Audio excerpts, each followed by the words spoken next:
Korda s'excuse, mais ça n'est pas la chance qui va lui permettre de revenir, c'est son talent au filet comme au fond du court. Jean-Paul, c'est l'un des joueurs les plus complets du circuit.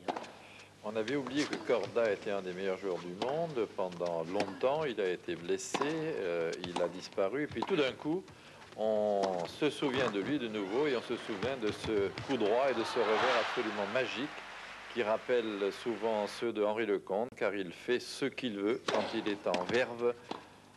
Petr Korda, regardez ça, c'est somptueux. Alors Korda débreak et c'est le premier jeu décisif du match. Le Tchèque fait tout de suite la différence.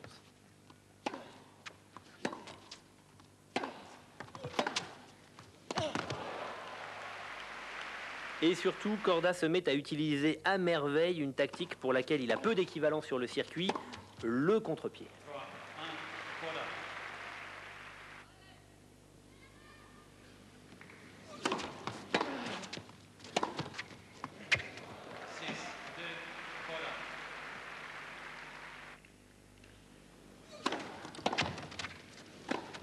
C'est sur une dernière volée à contre-pied que Korda empoche ainsi le premier set, 7-6. À ce moment-là du match, tout peut encore tourner. Böttch retrouve le chemin du filet en équilibre instable, mais ça va passer, vous allez voir. Il est à nouveau le premier à faire le break.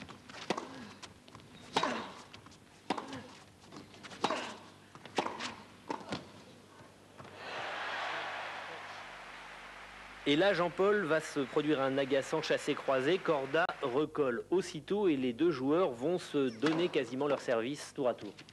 C'est un peu dommage d'ailleurs pour Arnaud, car à ce moment-là, on sentait que Korda avait accusé un petit peu la fatigue.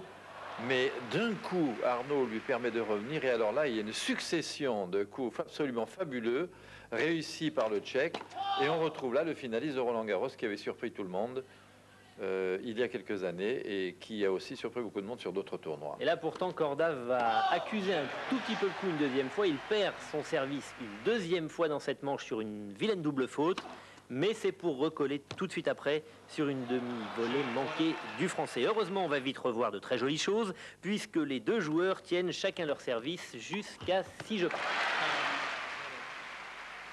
Je regrette un peu que Arnaud ait cédé son service à deux reprises, 6-5 au premier set et puis de nouveau au deuxième alors qu'il était bien parti pour mener au score. Deuxième jeu décisif donc, et là, Böttch ne se laisse pas distancer comme la première fois.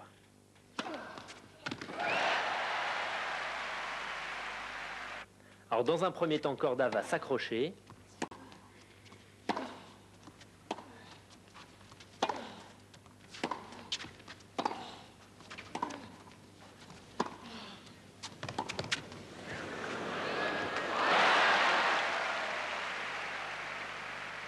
Mais à 5 partout, c'est lui qui craque le premier à nouveau sur une double faute. Arnaud Böttch croit avoir fait le plus dur. Il a une balle d'égalisation à 1-7 partout.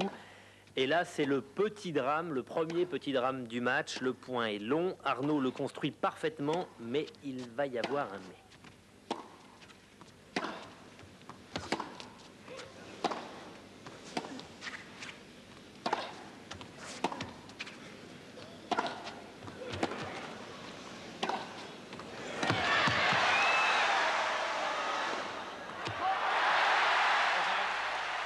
Très tardivement, la balle d'Arnaud Böttch est annoncée faute. 6 points partout. Et là, Jean-Paul Lotte, est-ce que Arnaud a été déconcentré? Je ne sais pas s'il a été déconcentré. En tous les cas, il a perdu un peu confiance car ce point était extraordinairement bien construit, comme vous venez de le dire. Il avait pris l'initiative au moment où il a pu la prendre. Et puis, sur un smash relativement facile, il rate. Alors, est-ce l'importance du match, la pression? C'est tout en même temps et c'est pas de chance de la sortir de quelques centimètres. Alors là, nous sommes au point suivant. 6 points partout entre les deux joueurs. Et c'est le deuxième petit drame de ce tie-break. Ce point va donner une balle de match à Korda. Et va finir d'écœurer Arnaud Böttch. La balle retombe du côté du Français. Balle de match pour Petr Korda.